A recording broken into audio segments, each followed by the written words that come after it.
طيب بسم الله الرحمن الرحيم وبه نستعين على أمر الدنيا والدين والصلاة والسلام على رسول الله وعلى آله وصحبه أجمعين ما بعد.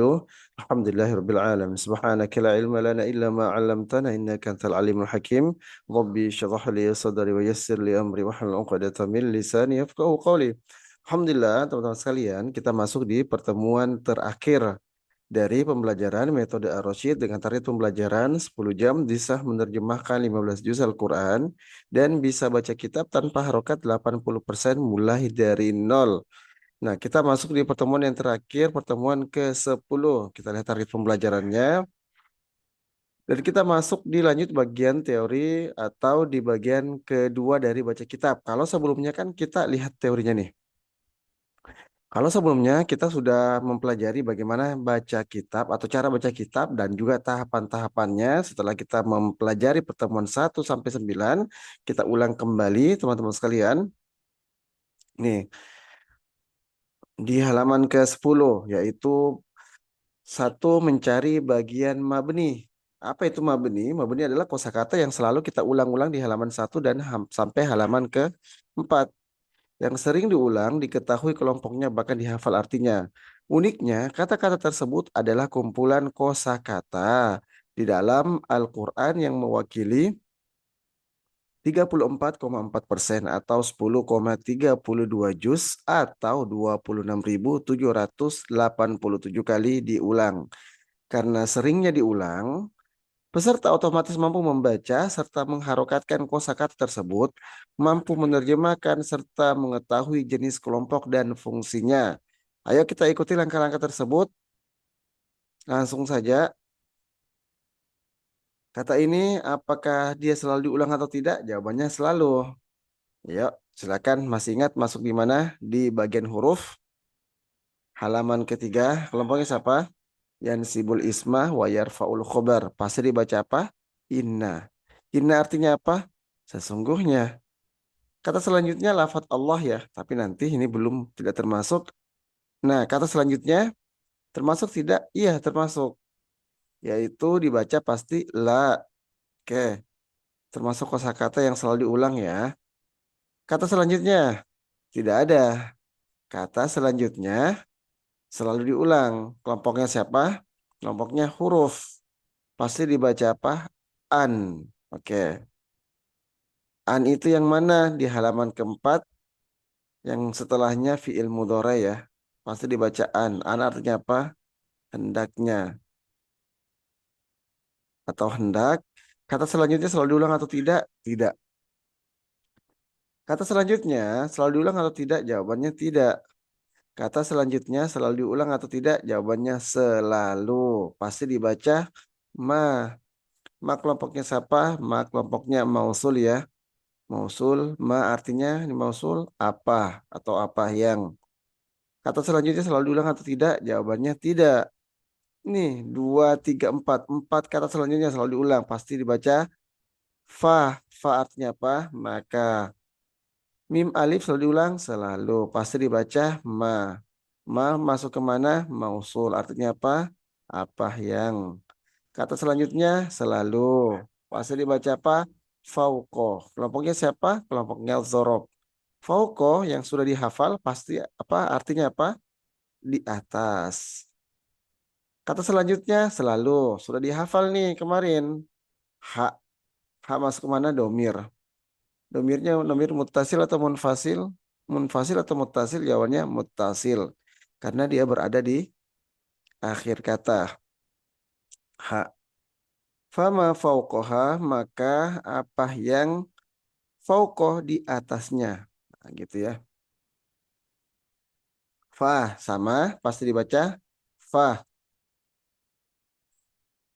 Fa artinya maka. Kata selanjutnya selalu diulang atau tidak? Jawabannya selalu. Amma. Amma adapun lama ketika. Oke. Selalu. Terus kemudian kata selanjutnya selalu diulang atau tidak? Jawabannya selalu dan sudah dihafal, yaitu kelompoknya siapa? Atau pasti dibaca apa? Alladzina. Kelompoknya siapa? Isim mausul. Artinya apa? Orang-orang yang sudah dihafal ya kemarin. Kata selanjutnya tidak.